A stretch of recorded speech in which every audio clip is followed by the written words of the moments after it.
Welcome to target with Indian. नमस्कार। Today current affairs के आज के अंक में देखते हैं महत्वपूर्ण करंट अफेयर्स जो आगामी प्रतियोगी परीक्षाओं के दृष्टिकोण से अति महत्वपूर्ण होंगे। तो इसमें पहला है, पीएम मोदी ने 13वीं वंदे भारत को किया रवाना, कहा आस्था और पर्यटन को ट्रेन ने जोड़ा।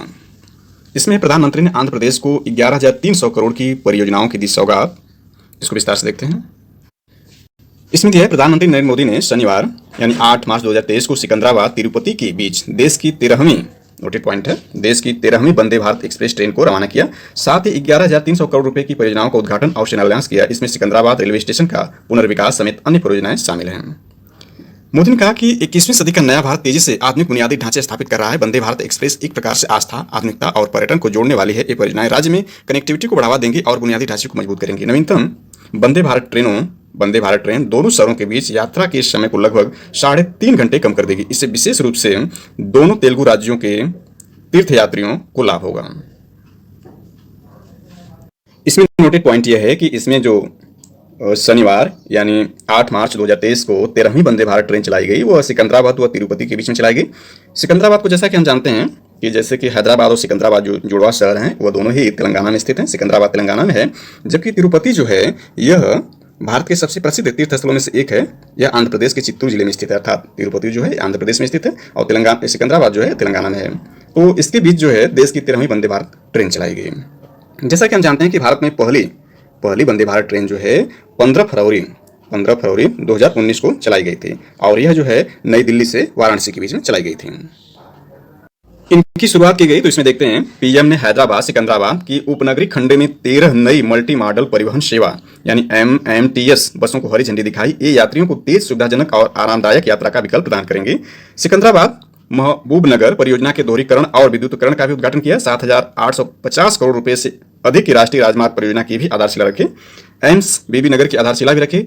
इसको 1,350 करोड़ रुपए से अधिक की लागत से विकसित किया जा रहा है। यानी इसमें नोटेड पॉइंट है कि एम्स जो है बीबी नगर में, इसकी आधारशिला रखी गई।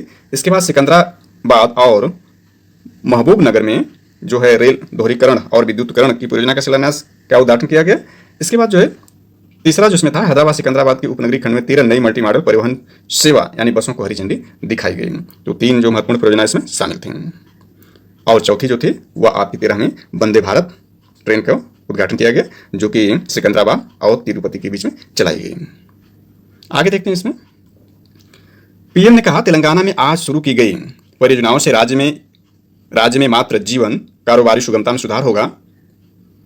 पिछले 9 सालों में हैदराबाद में करीब 70 किलोमीटर मेट्रो का नेटवर्क बिछाया गया है। तेलंगाना पूरे देश में रेलवे के आधुनिकीकरण के लिए किए जा रहे प्रयासों का लाभ उठा रहा है। मोदी ने कहा, तेलंगाना में एनडीए सरकार औद्योगिक और कृषि विकास दोनों के लिए तैयार है। केंद्र ने देश भर में 7 मेगा टेक्सटाइल पार्क स्थापित करने का फैसला किया। नोटेड पॉइंट है कि केंद्र ने देश भर में 7 मेगा टेक्सटाइल पार्क स्थापित करने का फैसला किया है और ये जो है फैसला जो केंद्र सरकार ने या भारतीय प्रधानमंत्री नरेंद्र मोदी ने 18 मार्च 2023 को किया। और ये जो है 7 मेगा टेक्सटाइल पार्क जो होंगे, यह देश के 7 राज्यों में स्थापित किए जाएंगे। देश के 7 राज्यों में जो है ये 7 मेगा टेक्सटाइल पार्क स्थापित किए जाएंगे। ये 7 राज्य हैं क्रमशः तमिलनाडु, तेलंगाना, यानी यहाँ जो है तेलंगाना, कर्नाटका, महाराष्ट्र, गुजरात, मध्य प्रदेश और उत्तर प्रदेश। और इसको जो है मेगा टेक्सटाइल पार्क जो 7 स्थापित किए जाएंगे देश के 7 राज्यों में, इसको 2027-28 तक इसको पूरा करना है। 2027 से 2028 के बीच में इसको पूरा करना है। और यूपी स्पेशल के अंतर्गत देखें तो उत्तर प्रदेश में यह जो है लखनऊ में, यानी उत्तर प्रदेश की राजधानी जो लखनऊ, उसमें यह 1000 एकड़ में यह मेगा टेक्सटाइल पार्क बनेगा। और इससे जो है मेगा टेक्सटाइल पार्क से 3 लाख लोगों को प्रत्यक्ष या अप्रत्यक्ष रोजगार मिलने की संभावना है और इसमें करीब 70,000 करोड़ रुपए का निवेश आएगा, ऐसा अनुमान है। साथ ही मेगा टेक्सटाइल पार्क जो है दुनिया के लिए भारत में बनाओ, जो मेगा टेक्सटाइल पार्क है इसके लिए दुनिया के लिए भारत में बनाओ यानी मेक इन इंडिया और मेक फॉर द वर्ल्ड का बेहतरीन उदाहरण है। आगे इसमें देखते हैं तो और इसमें एक तेलंगाना में स्थापित किया जा रहा है, यानी मेगा टेक्सटाइल पार्क जो है 7 राज्यों में, उसमें एक राज्य तेलंगाना भी शामिल है। इससे न केवल रोजगार को बढ़ावा मिलेगा बल्कि राज्य में समग्र विकास भी सुनिश्चित होगा। इसके बाद नेक्स्ट है, स्वामी विवेकानंद का सपना साकार कर रही सरकार। इसमें प्रधानमंत्री नरेंद्र मोदी ने श्री रामकृष्ण मठ की 125वीं वर्षगांठ के समारोह में कहा, स्वामी विवेकानंद आज भारत के विकास को देखकर गर्व महसूस करते होंगे। सरकार उनके सपने को साकार करने की दिशा में काम कर रही है। मैं यहाँ स्वामी विवेकानंद हाउस में ध्यान करने के बाद प्रेरित और ऊर्जावान महसूस कर रहा हूं। मोदी ने कहा, हमारी सरकार का शासन दर्शन भी स्वामी विवेकानंद से प्रेरित है। जब भी विशेष सरकार को तोड़ा जाता है और समानता सुनिश्चित की जाती है, समाज प्रगति करता है। पहले मूलभूत सुविधाओं को भी विशेषाधिकार समझा जाता था। कई लोगों की प्रगति के फल से वंचित कर दिया गया, लेकिन अब विकास के द्वार सबके लिए खुल गए हैं। इसमें जो उल्लेखनीय पॉइंट उसको देखते हैं। प्रधानमंत्री नरेंद्र मोदी ने श्री रामकृष्ण मठ की 125वीं वर्षगांठ समारोह में कहा, तो यहाँ पर रामकृष्ण मिशन के बारे में देखते हैं। तो रामकृष्ण मिशन की स्थापना 1897 में की गई थी और इसके संस्थापक स्वामी विवेकानंद जी थे। और रामकृष्ण मठ की स्थापना सर्वप्रथम 1897 में कलकत्ता के पास बारानगर में की गई थी। तत्पश्चात बेलूर में कलकत्ता में इसकी मिशन की स्थापना की गई। जैसा कि हम जानते हैं कि स्वामी विवेकानंद 1862 से 1902, यानी इनका जो जन्म था 1862 में हुआ था और इनकी जो देवासान या मृत्यु हुई थी 1902 में हुई थी। इनके बचपन का नाम नरेंद्र नाथ दत्त था और इनके गुरु का नाम रामकृष्ण परमहंस था। और कुछ इसमें जानकारी देखें तो रामकृष्ण परमहंस के बचपन का नाम था गदाधर चट्टोपाध्याय। ये कलकत्ता के तारकेश्वर काली मंदिर के पुजारी थे तथा दक्षिणेश्वर संत के नाम से प्रसिद्ध थे। नोटेड पॉइंट है। अभी हमने देखा कि जो स्वामी विवेकानंद के बचपन का नाम क्या था, नरेंद्र नाथ दत्त था और इनके गुरु रामकृष्ण परमहंस जो थे इनके बचपन का नाम गदाधर चट्टोपाध्याय था। एक और नोटेड पॉइंट इसमें देखें तो नरेंद्र नाथ दत्त या स्वामी विवेकानंद 1893 ईस्वी में अमेरिका के, नोटेड पॉइंट साल इसमें 1893 ईस्वी में अमेरिका के शिकागो में आयोजित प्रथम विश्व धर्म सम्मेलन में भाग लेने के लिए गए थे। और ये अमेरिका जाने से पहले खेतड़ी के राजा के सुझाव पर नरेंद्र नाथ ने अपना नाम स्वामी विवेकानंद रख लिया था। कुछ और जानकारी देखें तो फरवरी 1896 ईस्वी में इन्होंने यानी स्वामी विवेकानंद ने न्यूयॉर्क में वेदांत सोसाइटी का गठन कर भारतीय धर्म दर्शन के प्रचार हेतु कार्य किया। और 1899 ईस्वी में अल्मोड़ा जिले में मायावती नामक स्थान में एक मठ स्थापित किया। पेरिस में 1900 ईस्वी में आयोजित द्वितीय विश्व धर्म सम्मेलन में भी इन्होंने भाग लिया। नोटेड पॉइंट है कि पेरिस में 1900 में जो द्वितीय विश्व धर्म सम्मेलन आयोजित किया गया था उसमें भी इन्होंने भाग लिया। और जो 1893 में विश्व धर्म सम्मेलन हुआ था, प्रथम विश्व धर्म सम्मेलन हुआ, तो उसमें इन्होंने भाग लिया और ऐतिहासिक भाषण दिया जो कि सर्वकाल के लिए प्रसिद्ध हो गया। आगे इसमें देखें तो चेन्नई हवाई अड्डे की नए टर्मिनल की बिल्डिंग का किया उद्घाटन। इसमें प्रधानमंत्री नरेंद्र मोदी ने चेन्नई अंतर्राष्ट्रीय हवाई अड्डे की नई टर्मिनल बिल्डिंग यानी फेज 1 का उद्घाटन किया। 1,36,295 वर्ग मीटर के क्षेत्र में फैला 1,260 करोड़ की लागत से तैयार यह आधुनिक टर्मिनल यात्री सेवा क्षमता को 23 करोड़ यात्री प्रति वर्ष MPPA से बढ़ाकर 30 करोड़ कर देगा। चेन्नई कोयम्बटूर वंदे भारत एक्सप्रेस सहित 5,200 करोड़ की परियोजनाओं की सौगात पीएम ने शनिवार को यानी 8 अप्रैल 2023 को doctor NGR Chennai central railway station पर एक समारोह में चेन्नई कोयम्बटूर वंदे भारत एक्सप्रेस को हरी झंडी दिखाई। इस ट्रेन से राज्य की राजधानी और पश्चिमी औद्योगिक शहर के बीच यात्रा के एक समय में 1 घंटे से अधिक की कटौती होगी। मोदी ने इस दौरान स्कूली छात्रों से भी बातचीत की, साथ ही राज्य में 5,200 करोड़ की परियोजना का शिलान्यास उद्घाटन भी किया। इससे पहले हमने ऊपर देखा कि प्रधानमंत्री नरेंद्र मोदी ने देश की 13वीं वंदे भारत जो ट्रेन का उद्घाटन किया था वह सिकंदराबाद और तिरुपति के बीच में था, जो तेलंगाना आंध्र प्रदेश के बीच में था। और ये जो उद्घाटन किया चेन्नई कोयम्बटूर के बीच वंदे भारत एक्सप्रेस का, ये चेन्नई के अंतर्गत ही ये दोनों शहर हैं, यानी तमिलनाडु के अंदर ही, यानी तमिलनाडु के अंतर्गत ही दोनों शहर हैं। तो और तमिलनाडु में यह दूसरी वंदे भारत ट्रेन का उद्घाटन किया गया। इससे पूर्व जो था वह चेन्नई मैसूर वाया बंगलोर वंदे भारत का उद्घाटन यानी पहली ट्रेन का उद्घाटन हो चुका है तमिलनाडु के लिए। तमिलनाडु में यह दूसरी वंदे भारत ट्रेन है और तमिलनाडु के अंदर चलने वाली यह पहली वंदे भारत ट्रेन है। साथ ही इसमें नोटेड पॉइंट है कि तमिलनाडु के दोनों शहरों को जोड़ने वाली ट्रेन में स्वदेशी स्वचालित ट्रेन सुरक्षा प्रणाली यानी कवच, स्वदेशी स्वचालित ट्रेन सुरक्षा प्रणाली कवच, सभी डिब्बों में CCTV कैमरे और स्वचालित स्लाइडिंग दरवाजों के साथ यात्री सुरक्षा को भी बढ़ाया गया है। अर्थात कहने का आशा यह हुआ कि सिकंदराबाद तिरुपति वंदे भारत एक्सप्रेस और चेन्नई कोयम्बटूर वंदे भारत एक्सप्रेस का उद्घाटन प्रधानमंत्री नरेंद्र मोदी द्वारा एक ही दिन 8 अप्रैल 2023 को किया गया।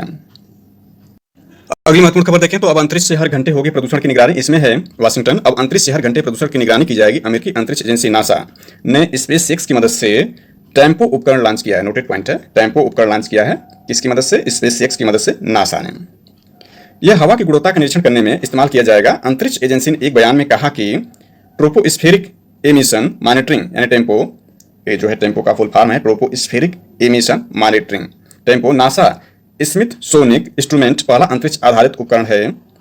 इसे फ्लोरिडा के Cape Canaveral Space Force Station से SpaceX फाल्कन 9 रॉकेट के ऊपर लॉन्च किया गया। नोटेड पॉइंट है कि फाल्कन 9 रॉकेट से लॉन्च किया गया SpaceX द्वारा और यह फ्लोरिडा के Cape Canaveral Space Force Station से लॉन्च किया गया और यह इसका नाम टेम्पो रखा गया ट्रोपोस्फेरिक एमिशन मॉनिटरिंग के लिए। नासा स्मिथसोनिक इंस्ट्रूमेंट का पहला अंतरिक्ष आधारित उपकरण है यह। जैसा कि हम जानते हैं कि वायुमंडल की संरचना में, यानी वायुमंडल की संरचना को यहाँ देखें तो वायुमंडल की संरचना को कुल मिलाकर 5 परतों में बांटा गया है। जो पहली परत है उसका नाम क्षोभ मंडल या उसको इंग्लिश में ट्रोपोस्फियर कहते हैं। यहाँ ट्रोपोस्फेरिक का वही संदर्भ है कि ट्रोपोस्फियर जो सबसे यानी वायुमंडल का सबसे नीचे वाली जो परत होती है उसको क्षोभमंडल ट्रोपोस्फियर कहते हैं। इसकी ऊंचाई ध्रुवों पर 8 किलोमीटर तथा विषुवत रेखा पर लगभग 18 किलोमीटर होती है। क्षोभमंडल में तापमान की गिरावट की दर प्रति 165 मीटर की ऊंचाई पर 1 डिग्री सेल्सियस तथा 1 किलोमीटर ऊंचाई पर 6.4 डिग्री सेल्सियस होती है। सभी मुख्य वायुमंडलीय घटनाएं जैसे बादल, आंधी, वर्षा इसी मंडल में होती है। इस मंडल को संवहन मंडल कहते हैं क्योंकि संवहन धाराएं इसी मंडल की सीमा तक सीमित होती हैं। इस मंडल को अधोमंडल भी कहते हैं।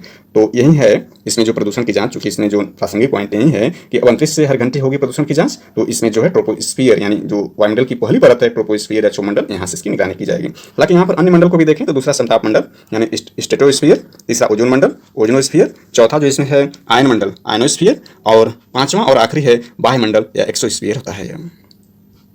अगली महत्वपूर्ण खबर देखें तो इसमें है राष्ट्रपति मुर्मू या राष्ट्रपति द्रौपदी मुर्मू ने भरी सुखोई 30 में उड़ान लड़ाकू विमान में उड़ान भरने वाली एक चौथी राष्ट्रपति हैं। इसमें देखते हैं यानी गुवाहाटी। राष्ट्रपति द्रौपदी मुर्मू ने शनिवार यानी 8 अप्रैल 2023 को असम के तेजपुर वायुसेना स्टेशन, नोटिस पॉइंट है कि असम के तेजपुर वायुसेना स्टेशन से सुखोई 30 MKI से उड़ान भरी। लड़ाकू विमान में उड़ान भरने वाली चौथी राष्ट्रपति हो गई हैं, लेकिन उनकी उड़ान इस मायने में खास है क्योंकि यह चीन सीमा के पास हुई है। पूर्व राष्ट्रपति यानी APJ अब्दुल कलाम, प्रतिभा पाटिल और रामनाथ कोविंद भी लड़ाकू विमान से उड़ान भर चुके हैं। जैसा कि कल हम इस बात पर चर्चा कर चुके हैं कि जो वर्तमान राष्ट्रपति द्रौपदी मुर्मू जी हैं, यह भारत की जो हैं व्यक्ति के हिसाब से 15वीं राष्ट्रपति हैं और कार्यकाल के हिसाब से 16वीं राष्ट्रपति हैं। इन्होंने अपने पदभार ग्रहण 22 जुलाई 2022 को अपना पदभार ग्रहण किया। और ये जो है अभी गुवाहाटी हाईकोर्ट की जो प्लेटिनम जुबली या 75 वर्ष के अवसर पर इन्होंने वहाँ पर उद्घाटन किया। तो इसके बाद इनका जो नेक्स्ट है यह वायुसेना यानी असम के तेजपुर वायुसेना स्टेशन से कोई 30 MKI उड़ान से भरी, और ये जो है चौथी बनी है। इससे पूर्व जो है मिसाइल मैन यानी भारत के जो सबसे प्रसिद्ध राष्ट्रपतियों में से एक रहे हैं पूर्व राष्ट्रपति APJ अब्दुल कलाम जी, और भारत की पहली महिला राष्ट्रपति होने का गौरव जिनको प्राप्त है वो प्रतिभा पाटिल जी, ये भी उड़ान भर चुके हैं। इसके साथ ही इनसे पूर्व यानी प्रतिभा पाटिल जी से पूर्व जो राष्ट्रपति रहे हैं रामनाथ कोविंद जी, वो भी सुखोई MK-30 MKI से उड़ान भर चुके हैं। तो यह चौथी भारतीय राष्ट्रपति हैं इस तरह का कार्य करने वाली हैं। खबर देखें तो इसमें है युवाओं की ऊर्जा प्रतिभा से देश में नंबर 1 बनेगा यूपी। ये उत्तर प्रदेश के मुख्यमंत्री योगी जी का ना, इसमें बोले मुख्यमंत्री 3 साल में 1 करोड़ युवाओं को रोजगार से जोड़ेंगे। इसमें जो महत्वपूर्ण उसको देखते हैं तो इसमें है ये यूपी स्पेशल के अंतर्गत ये महत्वपूर्ण है कि गोरखपुर में 10.43 करोड़ की लागत से बनने वाले ग्रामीण स्टेडियम का किया शिलान्यास। इसको देखते हैं यहाँ पर है यानी मुख्यमंत्री योगी शनिवार यानी 8 अप्रैल 2023 को सहजनवा से भोलाराम मस्करा इंटर कॉलेज मैदान में 10.43 करोड़ की लागत से बनने वाले ग्रामीण मिनी स्टेडियम का भूमि पूजन व शिलान्यास करने के बाद आयोजित समारोह में संबोधित कर रहे थे। तो ये इंपॉर्टेंट पॉइंट है। इसमें नोटेड पॉइंट यह है कि सहजनवा में एक पॉलिटेक्निक का भी निर्माण हो रहा है। सहजनवा के बच्चों को यहीं पर पॉलिटेक्निक की शिक्षा मिलेगी। अब नेक्स्ट पार्ट में कुछ रोचक महत्वपूर्ण जानकारी देखते हैं। तो इसमें है जब लिटिल मास्टर ने भरी थी उड़ान, इसमें है यह तस्वीर दिखाई गई है क्रिकेट के दिग्गज खिलाड़ी सुनील गावस्कर की है। यह फोटो तब खींची गई जब वह 22 साल के थे, यानी 22 साल की उम्र में सुनील गावस्कर जी का यह फोटो दिखाया गया है। उम्र में वेस्ट इंडीज के अपने पहले दौरे पर गए थे। तस्वीर में यह फ्लाइट के पास हाथ में बैग पकड़े खड़े हैं। और इसके बाद इसमें देखें तो यह है अंगुली की चोट ने दी सुरीली आवाज। इसमें जो है मशहूर पार्श्व गायक किशोर कुमार के बारे में बताया जा रहा है। जब वो छोटे थे तो उनकी आवाज साफ नहीं थी। एक दिन उनकी ही शैतानी कारण उनकी पैर की अंगुली कट गई, जिसके बाद उनके पिता कुंजलाल गांगुली ने ही उनकी मरहम पट्टी करवाई। उस समय पेन किलर नहीं था तो रात भर वे दर्द से चिल्लाते रहे, फिर थोड़ी देर शांत रहते, फिर रोने लगते। कुछ दिन ऐसा ही होता रहा और उनका दर्द रियाज का काम करने लगा। फिर जब उनका दर्द खत्म हुआ तो उनकी आवाज भी एकदम साफ हो गई, सुरीली इतनी कि आज भी उनके गानों की दुनिया दीवानी है। यानी कहने का सही हुआ कि इसको हम मोटिवेशन के रूप में देख सकते हैं या इंस्पिरेशन के रूप में देख सकते हैं कि दर्द भी जो होती है वह कामयाबी की बुलंदी का कारण बन सकती है या बन सकता है। तो यहाँ पर यही दिखाया गया कि किस तरह से उनका दर्द उनके लिए जो है एक तरह से वरदान साबित हुआ। रोचक जानकारी देखें तो 20 सेकंड का टेस्ट और इतिहास बन गया। यह आज ही के दिन सन 1860 में मानव आवाज की पहली रिकॉर्डिंग के बारे में बताया जा रहा है, यानी 9 अप्रैल, आज का दिन 9 अप्रैल है। तो 9 अप्रैल 2023 है, जबकि 9 अप्रैल 1860 की बात की जा रही है। तो इसमें है फ्रांसीसी आविष्कारक एडोल्ड लियोन स्कॉट डे मार्टिन विले ने 9 अप्रैल 1860 को पहली बार मानव आवाज को फोनोटोग्राफ मशीन में रिकॉर्ड किया था। कहते हैं कि यह क्लासिकल फ्रांसीसी लोकधुन ओ क्लेयर डे ला लियोन थी मशीन के जरिए इस आवाज को 20 सेकंड तक रिकॉर्ड किया गया। उस समय यह मशीन केवल रिकॉर्ड कर सकती थी, तब उस रिकॉर्डेड आवाज को दोबारा सुना नहीं जा सकता था। डिवाइस कागज या कांच पर बने ध्वनि तरंगों को लिखित रूप से दर्शाता था। सन 2008 में विशेषज्ञों द्वारा 1861 में पहले रिकॉर्ड की गई आवाज को ऑप्टिकल रूप में स्कैन करके डिजिटल ऑडियो फाइलों में बदलकर सुना गया था। 9 मार्च 2008 को फ्रांसीसी लोकगीत गाते हुए एक आदमी की आवाज लगभग 150 सालों में पहली बार चलाई गई थी। इतिहासकारों के अनुसार आवाज रिकॉर्ड करने वाला सबसे पुराना ज्ञात उपकरण है, यानी जिस उपकरण की हम चर्चा कर रहे हैं यह सबसे पुराना उपकरण है। आविष्कारक एडोल्ड लियोन स्कॉट डे मार्टिन विले ने 25 मार्च 1857 को फोनोटोग्राफ का पेटेंट कराया था।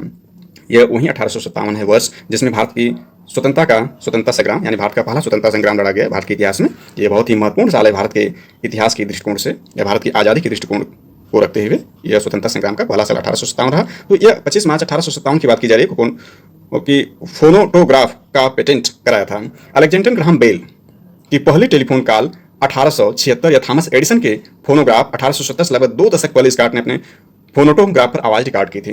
नोटेड पॉइंट है कि जो ग्राहम बेल हैं ये टेलीफोन के आविष्कारक हैं और इन्होंने पहला जो कॉल किया था 1876 में, और थॉमस एडिसन ने फोनोग्राफ 1877 में आविष्कार किया था। इससे लगभग 2 दशक पहले यानी जो 20 साल पहले स्कॉट ने फोनोटोग्राफ पर आवाज़ रिकॉर्ड की थी। हालांकि थॉमस एडिसन अभी भी रिकॉर्ड की आवाज़ को दोबारा पेश करने वाले पहले व्यक्ति हैं, यानी जो श्रेय है आवाज़ को दोबारा पेश करके सुनने का जो काम किया थॉमस एडिसन ने किया है।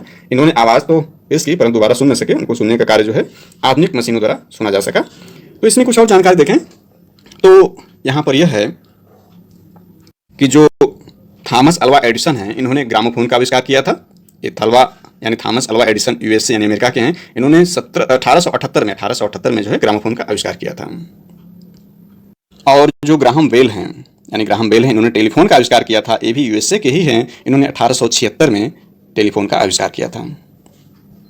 कुछ अन्य महत्वपूर्ण आविष्कार के बारे में देखें तो टेलीविजन यांत्रिक का आविष्कार जेएल वेयर्ड ने जो ब्रिटेन के हैं 1926 में किया, और टेलीविजन इलेक्ट्रॉनिक्स का आविष्कार टेलर फॉरेंसवर्थ ये यूएसए के थे 1927 में किया, यानी उनके एक साल बाद किया। जबकि रेडियो टेलीग्राफी का जो आविष्कार किया वो जी मार्कोनी ने किया और ये इटली के थे। इन्होंने 1901 में रेडियो का आविष्कार किया। तो इस तरह से यह कुछ रोचक जानकारी रही। Thanks for watching this.